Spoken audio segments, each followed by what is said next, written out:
Okay, so after the last video, I figured I would select a faction which I think has benefited most from this submod, and I was thinking of doing Mordor, but then I thought I'd save Mordor for later, because they really are perhaps the faction which has benefited most from the submod, but instead I think I will do the Easterlings of RHUN, because I think they too have benefited an enormous amount from the love that this submod has given them.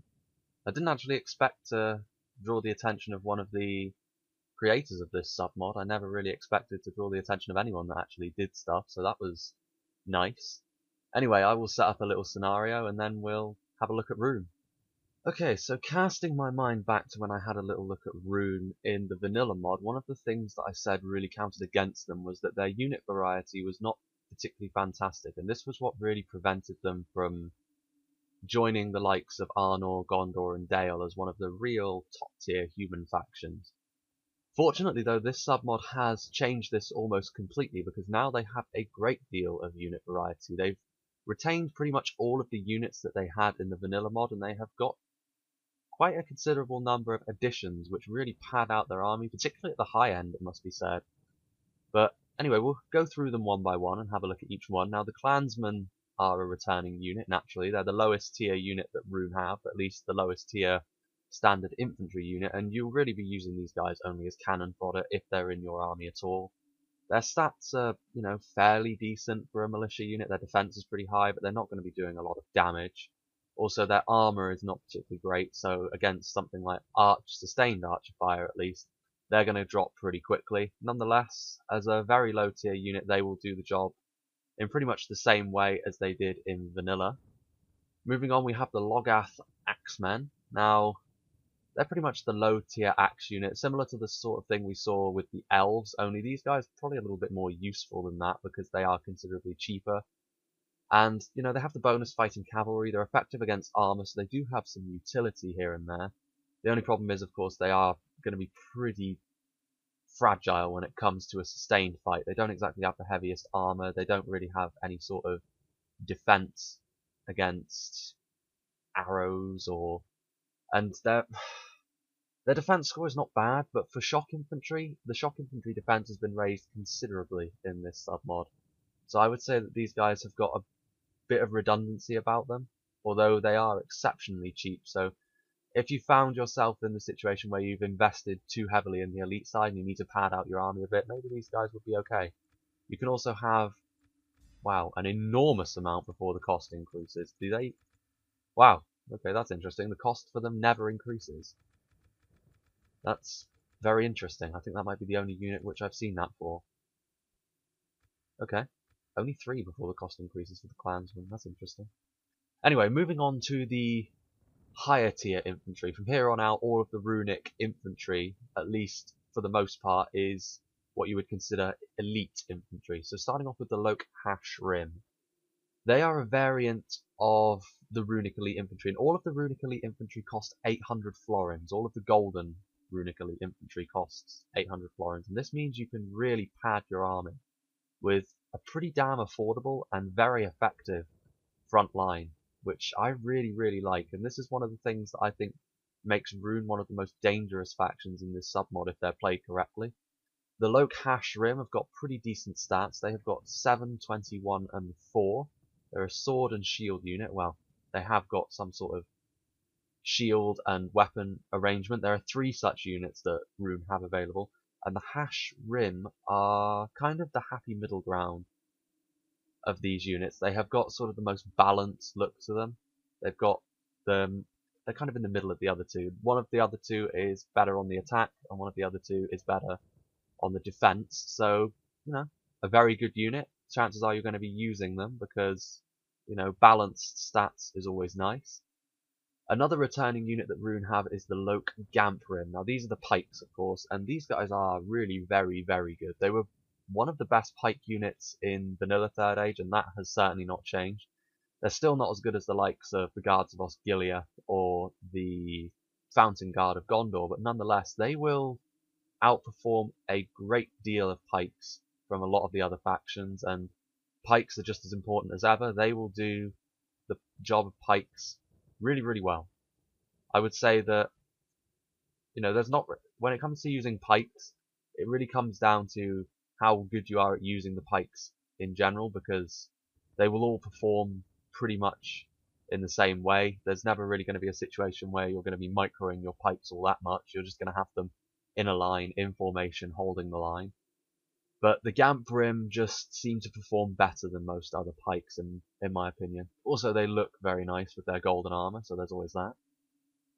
Now the Loc La Rim. This is a rather interesting unit because this is a shock infantry, which RHUN didn't have access to in Vanilla 3rd Age. This is a elite shock infantry as well. With the golden armor, they cost 800 florins, just like all the other elite infantry. 7, 19, 7. Really, the charge is the standout feature of these guys. Their defense is not bad, considering that the shielded infantry only have got 2 more defense. Their attack is good as well, because 7 is higher than some of the other units. Like, well, actually, pretty standard.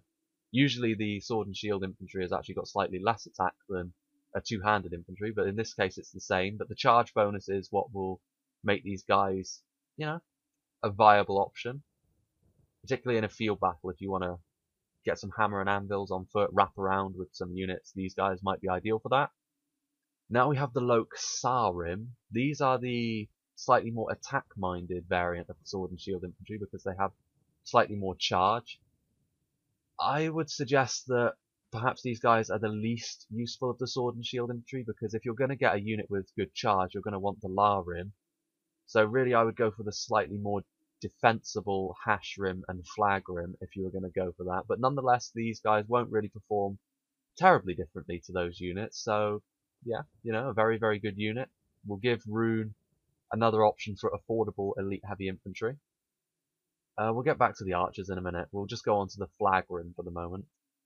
The Flag Rim are essentially the most defensible of the heavy infantry units. I tend to use these. If I want my general on foot, I will put them in a Flag Rim unit. Again, a returning unit. They'll perform in much the same way as they always did, only now they are more affordable and have better backup, which is always nice. So going back to the archers, first of all, the dismounted Variags, another returning unit. Missile score of 5 is actually not bad at all for this submod. Seeing as how the highest is 10, these guys are a good middle-of-the-road archer unit, and they're pretty affordable. 575 is not bad. They've got a decent amount in their unit. They're not terrible in melee. Their defense score is pretty high, but they're not going to do a lot of damage either. You can plug gaps with them, but don't expect them to win you any melee fights. Next up we have the Loc Tunnas Rim. They are very good in melee actually, because the golden armor. The defense score of 21 is very nice. 6 missile score.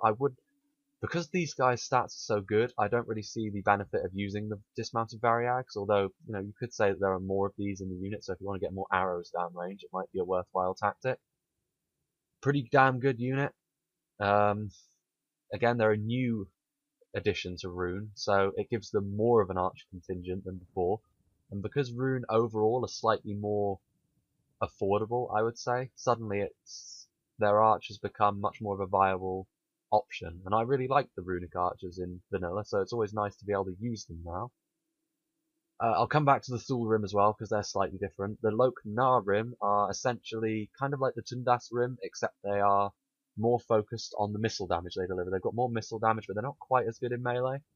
But I would suggest that having the more missile damage is a better thing, because most of your heavy infantry will be able to hold the line anyway, so you're going to want more missile damage downrange. Again, they will do pretty much exactly the same thing as they did before, and they've only taken a missile hit of 1, so in terms of the archer nerf across the board, these guys actually haven't taken too much of a nerf, which is nice. Then we have the clan crossbows. The crossbows, of course, will perform in much the same way. They will do a lot of damage provided you can get the positioning right. They don't have as good a fire arc as archers, naturally. They will do more damage to armored units. They'll do more damage to cavalry. They can use sharpened stakes now, which is nice. And in fact, can these guys? Yep, they can still use stakes. They can use stakes. They can't use stakes. Okay, so most of your elite archers will be able to use stakes, in addition to the clan crossbowmen. Right, okay. And yeah, they're not good in melee though. They don't have very good armor. They're vulnerable to missiles, which is unsurprising, which means enemy archers are going to target your crossbow, so you're going to want to be careful. More useful in a siege crossbows, it must be said, but for warding off cavalry, they're not half bad either.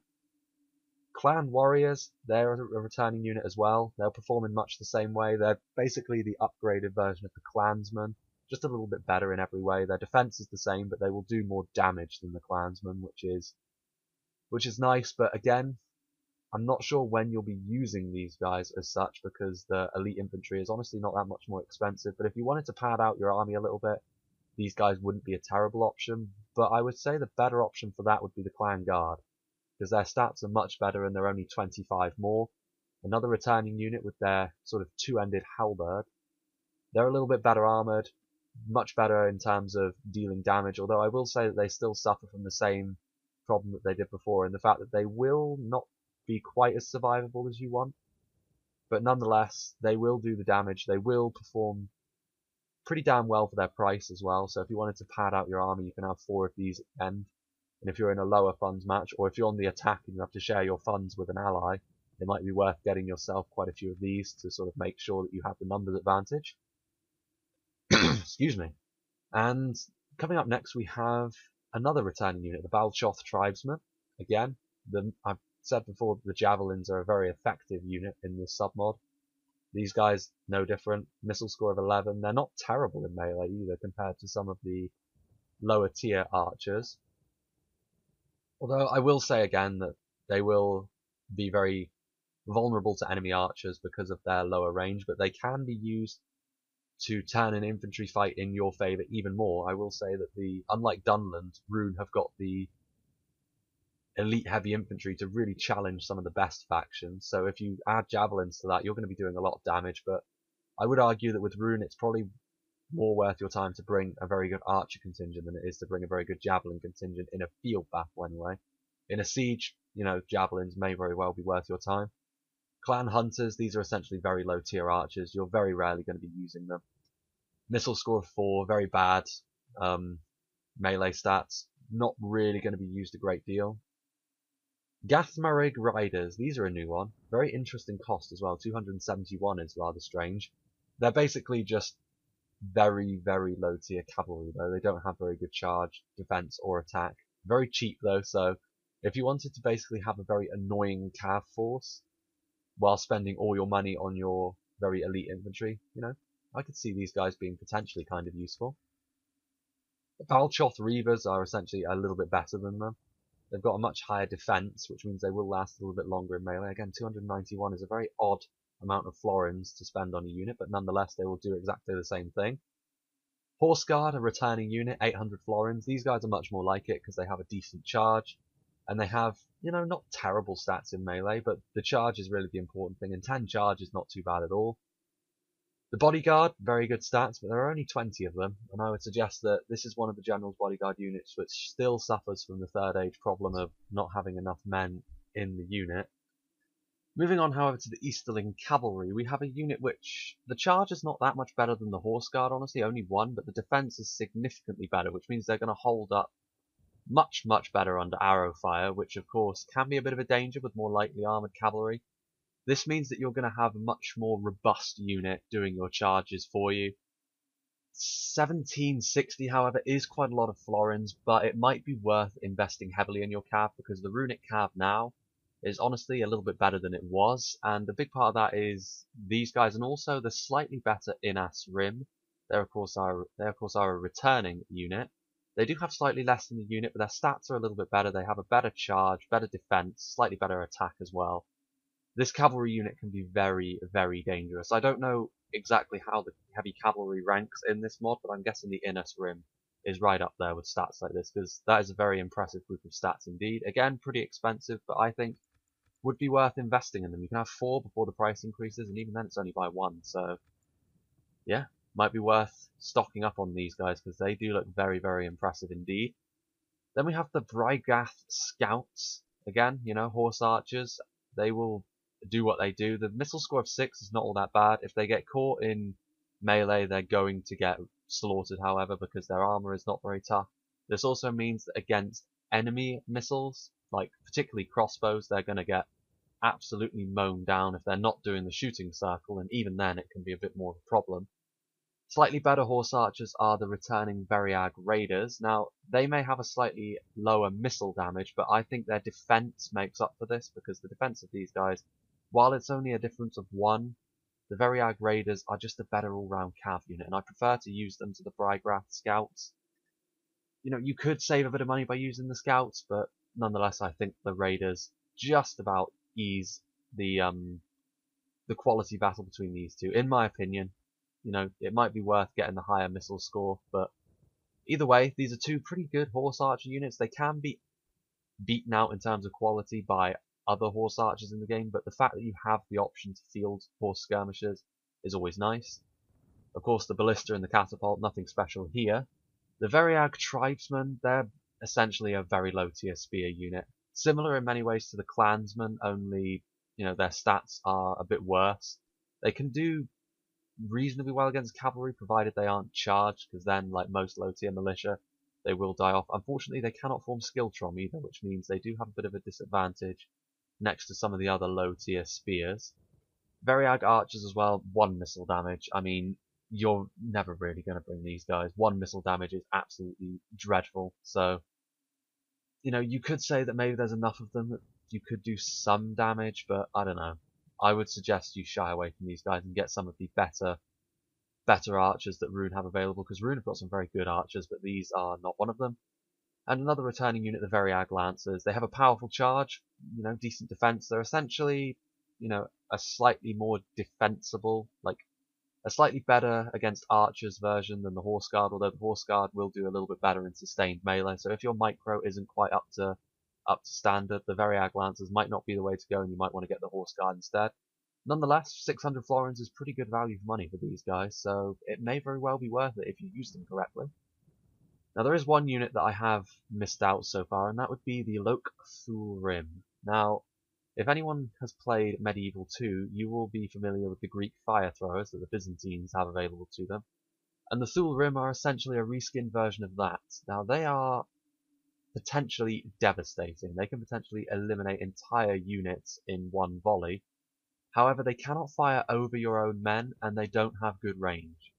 So, on a field battle, these guys are more of a liability, in my opinion, because they can be zoned out by archers or by cav, and to use them, you essentially need to put them into harm's way, which, if the enemy is paying attention, they will not allow you to use the fire that these guys are going to be throwing. Their stats in melee are honestly not bad, though. They are a golden infantry unit after all, so their defense is pretty high, their attack is not bad. But if you're not using the flamethrowers that these guys essentially have, you are wasting them, essentially. You're wasting a position in your army. In a siege, yes, definitely use these guys, because they can tilt the whole balance of the battle, particularly on the defense. But in a field battle, you need to be very, very cautious if you're going to use them. Anyway, I'll start to pick my army, so I think I will have a pretty hefty cav contingent. We'll have a couple of Innis Rim, and we'll have a couple of Horse Guard. As for our infantry line, we're going to want 4 Damp Rim. What else should we have? We'll have a couple of Flag Rim. We'll have 4 Hash Rim, I think. And I think 2 La Rim. And then the rest we'll have as archers. So I think we'll have actually, we'll have 3 Na Rim, and we will bring a Thul Rim just to see if we can't use it. I'm going to have to get my micro game on point here, because I've got 4 horses and 1 flame unit. So going to need to watch out for that. Let's upgrade all my units with weapons and armor if at all possible, just to give them that little stat boost. Going to be going up against Eriador. I did think about putting RHUN up against their more natural rivals in Dale, but I thought if I was going to showcase the Thul Rim, it probably wouldn't be a good idea to go up against Dale's Bardian Marksman. So, what else should we do? The archers, I think.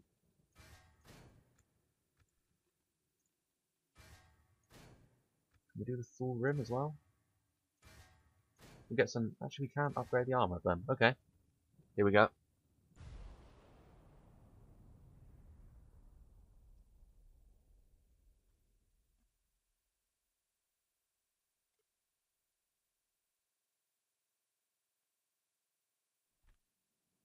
Now then. Fighting a battle in the sunset. It's quite nice. So where do I want to go? I think, seeing as the enemy's probably going to deploy right in the middle, we should probably get ourselves a good hill advantage. Let's get my pikes into position. My archers can go just in behind, I feel. We'll deploy the stakes just in case. Although I did give them more archers. I didn't give them any cavalry. Eriador have got quite a lot of archers at their disposal. They're not quite as good as Dale's, which is why I decided to go up against Eriador rather than Dale. We'll have the La Rim at the back over here. Actually, you know what? We'll have the La Rim over on this flank so we can charge down the hill.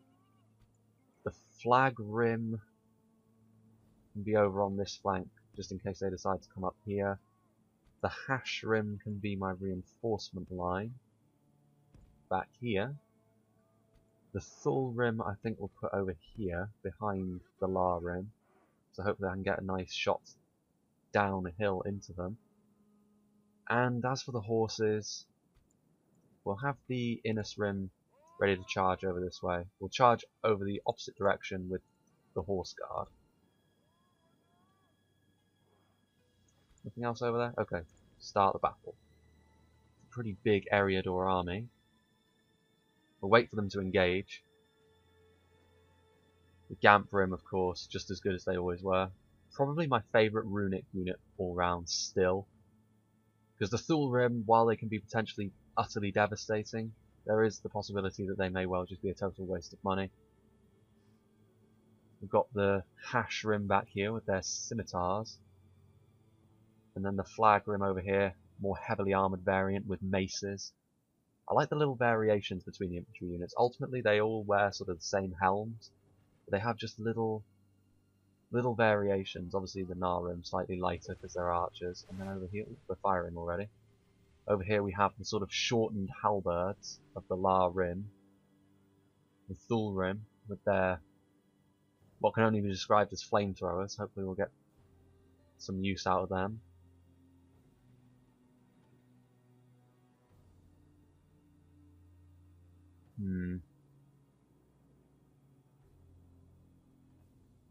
Don't seem to want to move in, do they? Let's see if we can't coax them into battle. Now here they come. Okay, here we go. Nope. Right, okay. Let's swing the Horse Guard out wide. Let's do the same with my Innis Rim.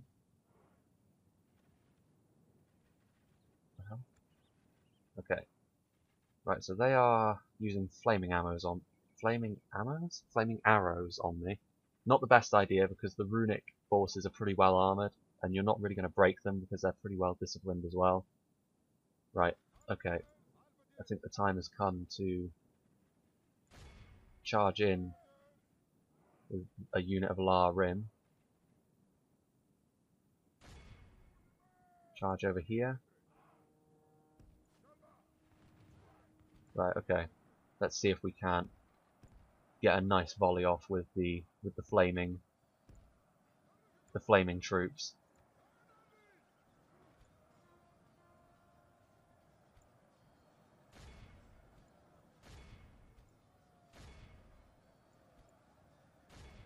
Victory is well within our grasp. In time our foe will surely Yeah. see this. This battle was tilted pretty heavily in my favour, to be honest with you, but let's see if we can't get a nice shot off with the flaming ammo of the Thul Rim. And there we go. That's potentially the devastation you can cause with that unit. But again, you have to be directly in front of them, so it's pretty damned risky. Right, okay, let's just charge in, shall we? I love the fact that they've added the Haradrim General's horn from the movie as the Easterling horn now. That's just awesome. Honestly, I did kind of a good deal of damage to my own units as well, but that really can't be helped.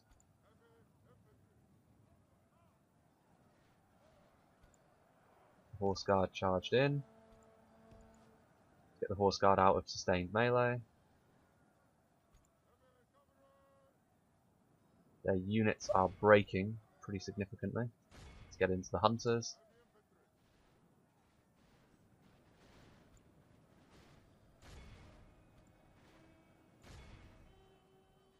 There's the horn again. That's awesome.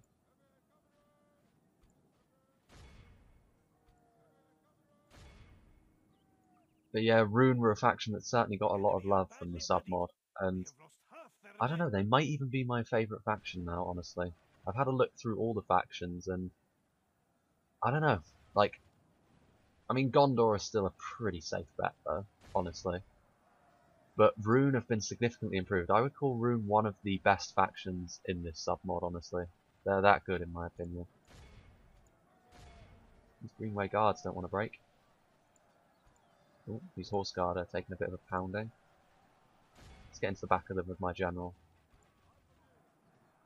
Not really a lot of micro needed here.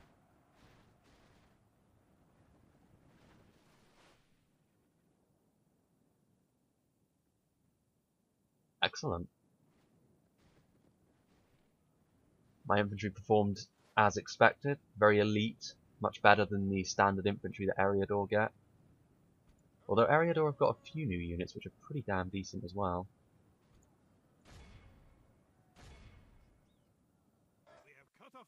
Right, that should be the end of the battle. Hey, there's my Horse Guard. And there we go. So yeah, slaughtered them. The Horse Guard got a good amount of kills in the sustained melee that they were in. Innis Rim, not really in the fight for long enough. Whereas the Thule Rim, one volley, and they got 155 kills. That's how nasty they can potentially be. The Gamp Rim held the line very well. None of the infantry really got a lot of kills because the whole of the enemy army broke pretty much immediately when my flamethrowers started up and when my archers started mowing down too much of their units. But yeah, RHUN are a very, very good faction in this submod, and I enjoy them a lot. As I said, they might even be my favourites. Next, I think we will have a look at one of the good factions. I don't know which one, but we'll look at one of the good factions again. Anyway, I hope to see you then.